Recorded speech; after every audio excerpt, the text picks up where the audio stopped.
Sobat, jagat dunia maya global digemparkan dengan peristiwa penangkapan CEO Telegram Pavel Durov. Dampak dari kejadian itu telah memicu perdebatan sengit di antara pegiat digital mengenai privasi dan keamanan. Kenapa? Karena Telegram benteng teraman bagi para pencari kebebasan komunikasi digital yang kini terancam akibat penangkapan Durov.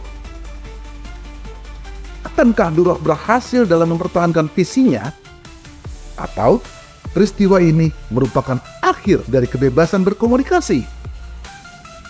Faktanya, mari kita menuju Bandara Le Bourget, Prancis pada akhir Agustus 2024 yang telah mengguncang dunia teknologi. Pavel Durov mendarat dengan jet pribadinya. Seketika, otoritas keamanan Prancis yang telah menerima informasi kedatangannya langsung menahan Durov. Durov ditahan dengan tuduhan pelanggaran privasi dan penolakan untuk bekerja sama dengan penegak hukum Prancis. Penegak hukum Prancis menuding Telegram sebagai surga bagi para pelaku kejahatan. Mereka mengkritik keras Pavel Durov sebagai pencipta produk Telegram yang dianggap lamban dalam membendung banjirnya ujaran kebencian, pornografi, dan aktivitas ilegal lainnya dalam platform Telegram. Bahkan, Durov juga menolak untuk bekerja sama dengan penegak hukum setempat dalam memberantas kejahatan tersebut.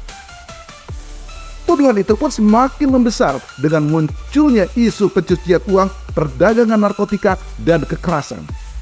Namun, penangkapan ini memicu pertanyaan mendasar. Sejauh mana privasi individu harus dikorbankan demi keamanan bersama? Akankah kemenangan akan berpihak kepada mereka yang menginginkan kontrol total atas informasi? Apakah semangat kebebasan digital masih dapat terus berkibar? Jawabannya kami ulas secara tuntas dan mendalam tentang konspirasi di balik penangkapan CEO Telegram Pavel Durov.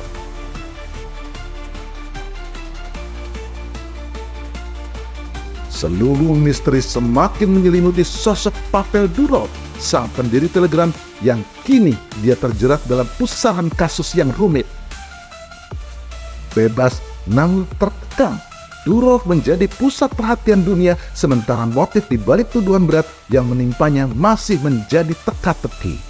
Setelah nyaris 3 hari 3 malam Durov terkurung di balik jeruji besi, nasib pendiri Telegram itu akhirnya ditentukan dalam sidang maraton yang menegangkan pada hari Rabu 28 Agustus 2024. 12 tuduhan berat resmi dilayangkan oleh otoritas Prancis padanya. Sebuah putusan otoritas hukum Prancis yang mengejutkan, karena kebebasan Pavel Durov kini sangat terbatas. Durov menolak kooperatif dengan otoritas berwenang di Prancis untuk mengabulkan permintaan penyadapan yang diizinkan oleh hukum Prancis dalam operasi penyelidikan berbagai kejahatan terorganisir. Durov dianggap menjadi dalang di balik platform yang telah disalahgunakan oleh kelompok kriminal terorganisir untuk melakukan transaksi-transaksi ilegal. Kini, dia terikat erat oleh belenggu hukum Prancis dan dilarang untuk meninggalkan Prancis. Dia juga dipaksa untuk membayar denda dengan jumlah yang fantastis sebesar 5 juta euro. Dan Pavel Durov dikenakan wajib lapor secara berkala kepada kepolisian setempat.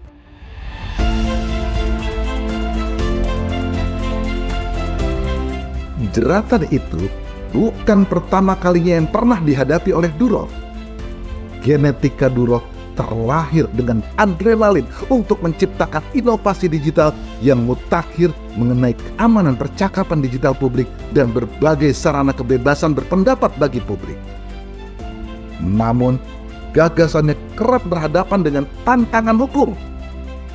Pada tahun 2011, Durov mengubah lanskap media sosial Rusia dengan menciptakan VKontakte. Seiring dengan waktu, platform itu digunakan publik untuk menentang kekuasaan di Rusia. Meskipun Durov telah menggoreskan sebuah lukisan revolusi baru digital, pada kanvas media sosial Rusia, namun VKontakte telah berubah wujud menjadi simbol perlawanan terhadap kekuasaan yang mapan, dan tanpa disadari melalui VKontakte, Durov telah menyediakan amunisi digital sebagai detonator pemberontakan di jagat maya Rusia. Sehingga kehadiran VKontakte dianggap mengguncang fondasi kekuasaan yang telah kokoh selama bertahun-tahun dan membuka jalan bagi kebebasan berekspresi melalui platform media sosial di era baru Rusia. Berikut beberapa poin penting mengenai konflik Pavel Durov sepanjang karirnya. Platform media sosial Rusia VKontakte berubah wujud menjadi panggung sandiwara perang paradigma politik yang rumit. Durov sebagai aktor utama pencipta platform harus menghadapi tekanan dari berbagai pihak yang memiliki kepentingan berbeda. Kebebasan berekspresi yang ditawarkan oleh platform medsos VKontakte telah menjadi duri dalam kekuasaan rezim Kremlin. Para investor dan pengaruh politiknya mencoba mengendalikan peran sesuai skenario mereka. Namun, Durov menolak untuk dijadikan pion dalam permainan kekuasaan. Perang antara idealisme dan materialisme akhirnya meletus di dalam tubuh perusahaan VKontakte. Durov menolak untuk mematuhi permintaan sensor pemerintah dalam platform media sosial VKontakte.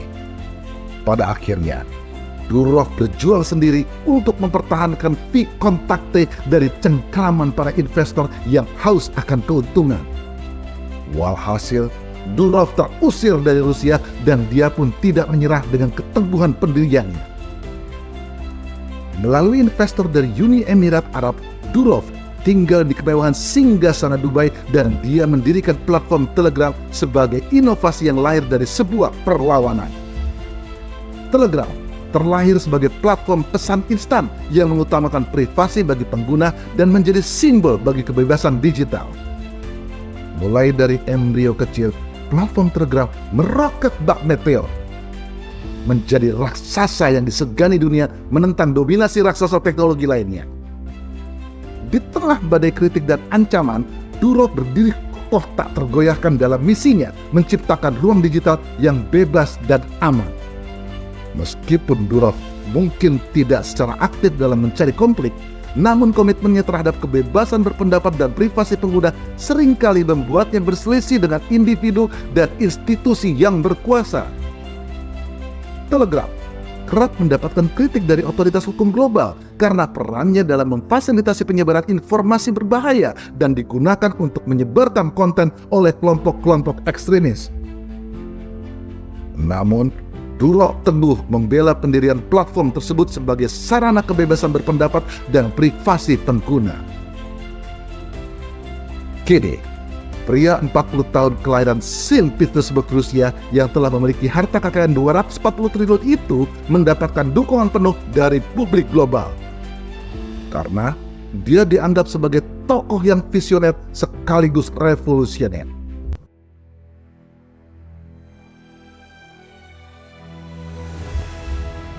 Pavel Durov tak pernah gentar dalam menghadapi tantangan pertarungan epik antara idealisme, geopolitik, dan korporasi.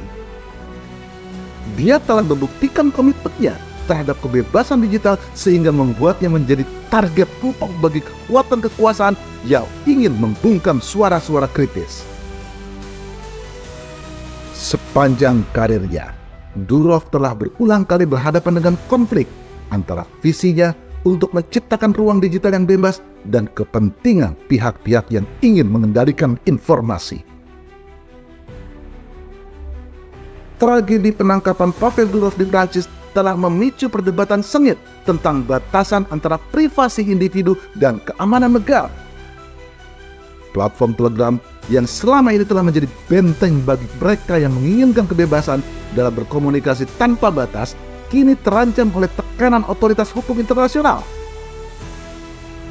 Sesungguhnya, kasus penangkapan Pavel Durov ini bukanlah peristiwa yang berdiri sendiri, melainkan bagian dari sebuah pola yang lebih besar antara pertarungan idealisme kebebasan dan kontrol komunikasi yang berlanjut di era digital.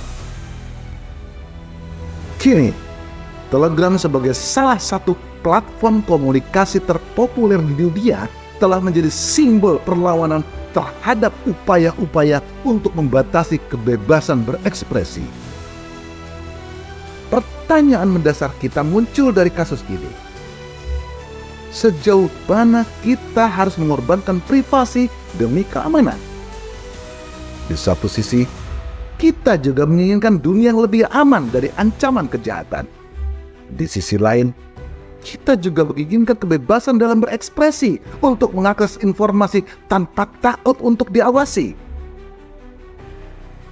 Masa depan kebebasan digital bergantung pada bagaimana kita menjawab pertanyaan ini. Apakah kita akan membiarkan kekuatan-kekuatan yang ingin mengontrol informasi untuk membatasi kebebasan kita? Atau apakah kita akan berjuang untuk mempertahankan hak atas privasi kita dalam kebebasan berekspresi? Silahkan sobat jawab dalam komentar di bawah ini. Namun yang pasti, kisah Pavel Durov adalah sebuah pengingat bahwa perjuangan untuk kebebasan tidak akan pernah berakhir. Dia telah menjadi simbol bagi mereka yang percaya bahwa teknologi harus digunakan untuk memberdayakan manusia dan bukan untuk mengendalikan manusia. Nasib Telegram dan Pavel Durov akan terus menjadi sorotan dunia untuk menempuh kebijakan informasi dan telekomunikasi di setiap negara. Kita perlu memantau perkembangan kasus ini dan memperjuangkan nilai-nilai yang kita yakini, yaitu kebebasan, privasi, dan hak untuk mengakses informasi. Sampai di sini gelar kasus, waspadalah.